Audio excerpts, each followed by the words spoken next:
pecinta film, gimana kabarnya nih? Saya doakan semoga semuanya tuh dalam keadaan yang baik-baik saja tanpa kurang suatu apapun. Kembali lagi barengan Mimin cantik di channel Bandar Film. Kali ini kita akan bernostalgia dengan mereview film Die Hard yang dirilis pada tahun 1988. Die Hard ini memiliki 5 series dan kita akan mereview semuanya sampai tuntas. Die Hard menceritakan seorang polisi yang diperankan oleh Bruce Willis yang tanpa sengaja harus berhadapan dengan sekelompok teroris yang ingin mencuri saham milik perusahaan Jepang. Bagaimanakah perjuangan Bruce Willis dalam menghadapi teroris itu? Oke, tanpa berlama-lama siapkan kopi, ambil posisi rebahan, fokus pada film ini dan kita mulai videonya.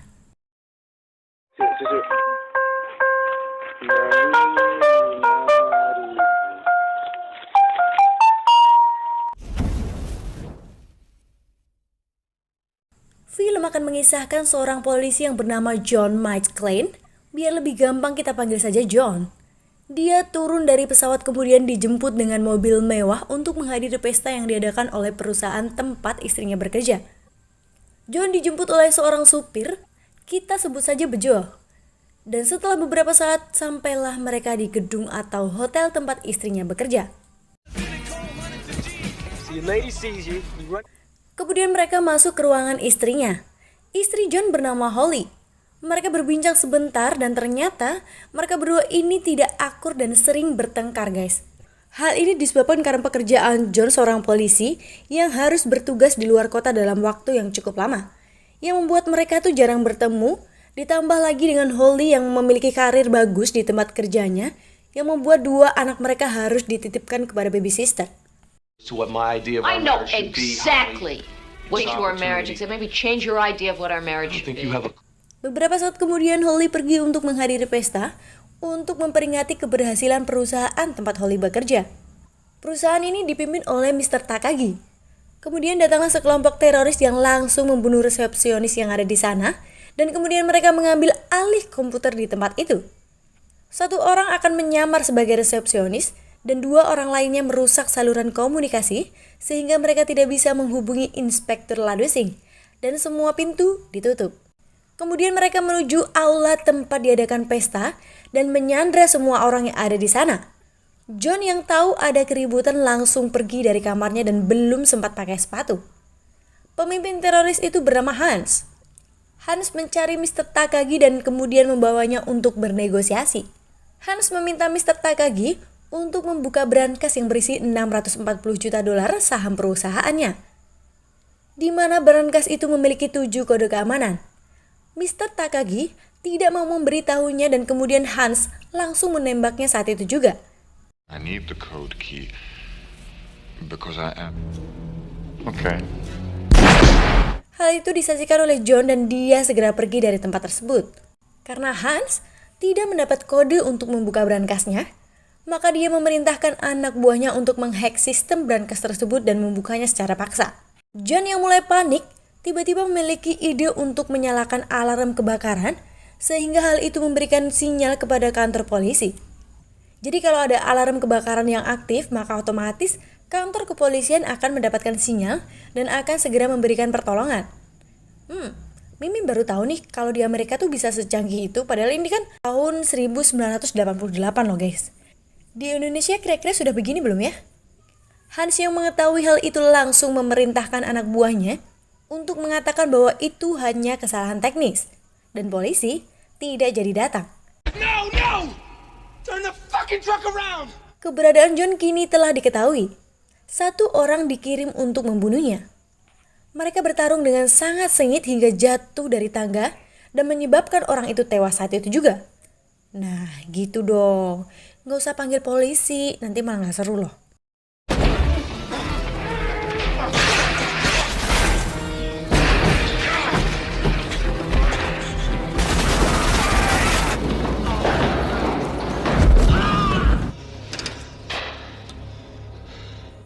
Next, John mengambil senjata dan handy-talkie milik orang itu.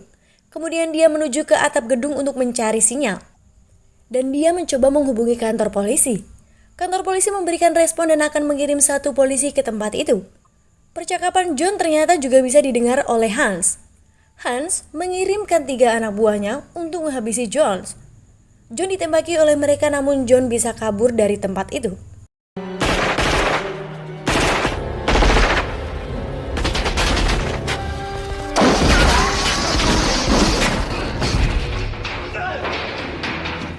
Jones yang berada di suatu ruangan kini telah diketahui oleh musuh. 2 orang yang datang ke ruangan itu, John berhasil membunuh mereka berdua.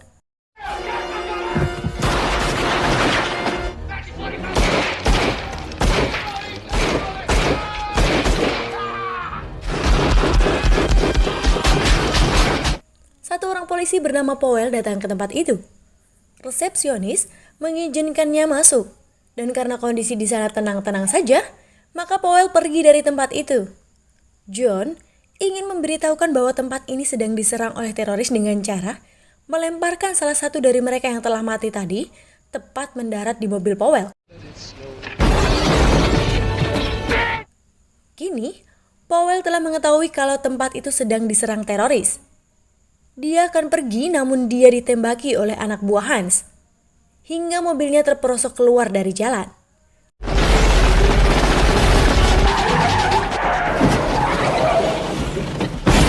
Powell segera memanggil bantuan ke kantor pusat.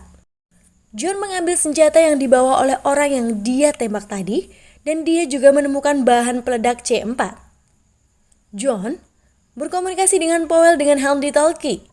Percakapan mereka bisa didengar oleh Hans, sehingga dia memperkenalkan diri sebagai Roy agar namanya tidak diketahui. John menjelaskan kondisi di sana, bahwa ada 30 sandera dan dia telah membunuh 3 orang teroris itu. Mereka mengobrol cukup lama sambil menunggu polisi lain datang. Beberapa polisi akhirnya datang ke tempat itu. Mereka mengirim beberapa orang untuk masuk ke gedung itu. Mereka mencoba membuka pintu dari depan, dan beberapa saat kemudian mereka harus ditembaki oleh teroris itu dan belum sempat melakukan perlawanan apapun. Ya ampun, kenapa sih dalam film-film kayak gini tuh polisinya tuh jadi gak guna gitu. Jadi belum sempat ngapa-ngapain, udah wow gitu loh. Entah itu mati duluan atau mereka yang datang pas penjahatnya itu udah mati semua gitu. Pasti anak buahnya Pak Ladusing nih.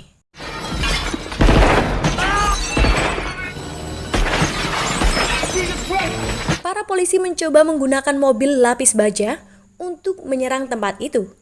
Tapi para teroris sudah mempersiapkan bazooka dan menembak mobil baja itu hingga meledak saat itu juga.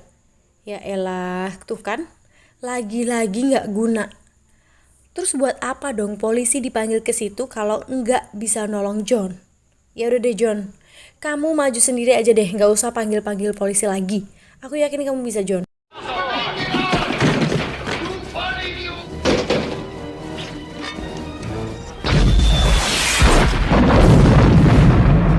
John mencoba membuat kekacauan dengan menjatuhkan peledak melalui lift dan menyebabkan ledakan yang sangat besar.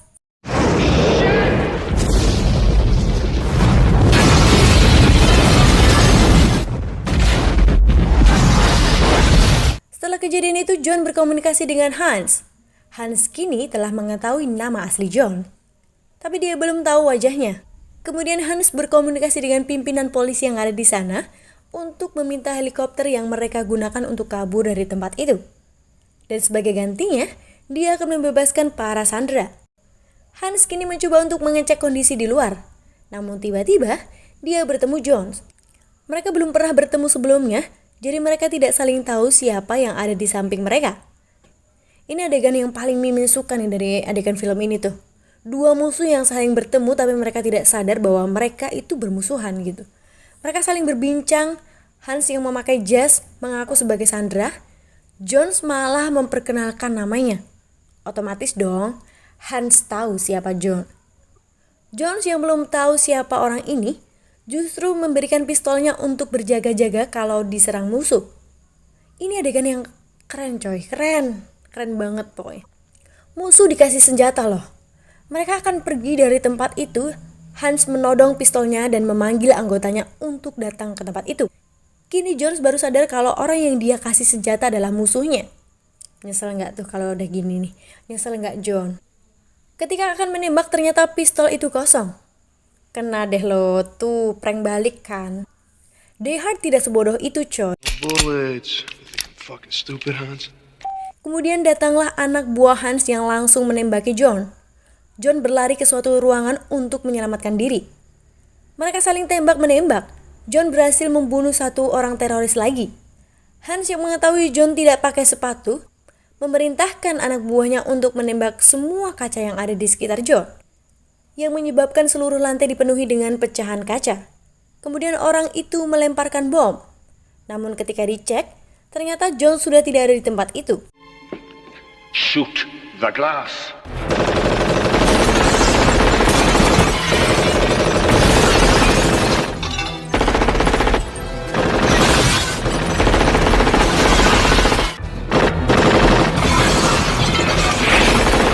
Jesus Christ! Sesuai dugaan Hans, kaki John harus tertancap kaca yang cukup dalam. Dia mengeluarkan banyak darah dan kemudian membalut lukanya dengan kaos yang dia pakai.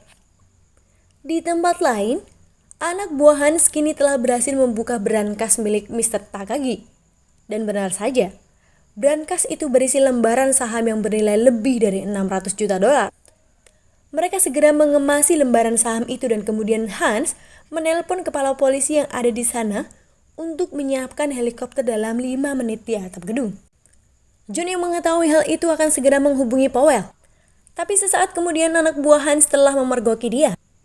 Kemudian terjadi pertarungan sangat sengit di antara mereka. John sempat beberapa kali terkena pukulan, tapi John berhasil membalik keadaan.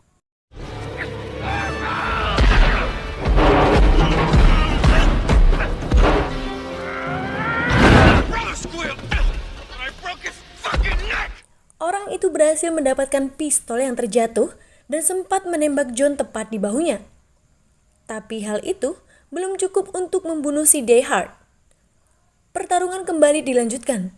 Tapi kali ini, John berhasil menang dengan mengalungkan rantai di leher orang itu dan menggantungnya yang menyebabkan orang itu tewas saat itu juga.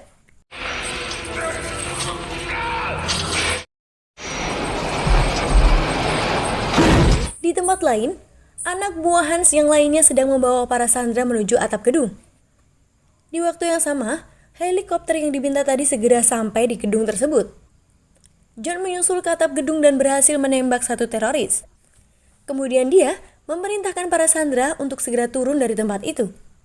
Melihat John yang membawa senjata, orang yang di helikopter mengira John adalah anggota teroris itu, dan justru malah menembakinya. Namun, John berhasil selamat. Sabar ya John, anak buah Paladusnya memang kayak gitu. Suka salah sasaran gitu.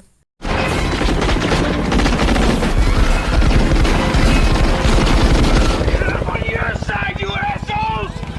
Beberapa saat kemudian Hans meledakkan atap gedung itu.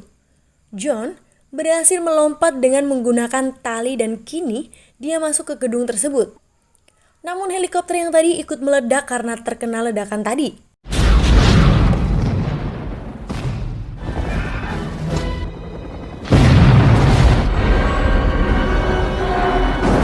Di tempat parkir, si Bejo, supir yang mengantar John tadi, melihat para teroris itu sedang bersiap untuk pergi dari gedung itu.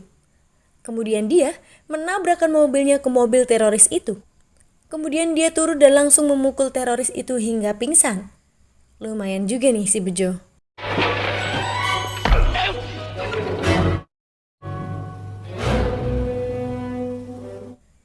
John kini hanya tinggal punya 2 peluru. Dia mulai berpikir bagaimana cara untuk mengalahkan teroris itu. Kemudian dia melihat ada lakban di sana, entah akan digunakan untuk apa lakban itu. Kemudian dia mendatangi Hans yang menyandra Holly. Dia pura-pura menyerah dan menjatuhkan senjatanya. Namun ternyata, dia masih punya satu pistol lagi yang disembunyikan di punggungnya dengan lakban tadi. Si John cerdas juga ya ternyata. Kemudian dengan cepat dia menembak Hans dan satu anak buahnya, yang menyebabkan Hans jatuh dari gedung itu dan tewas saat itu juga.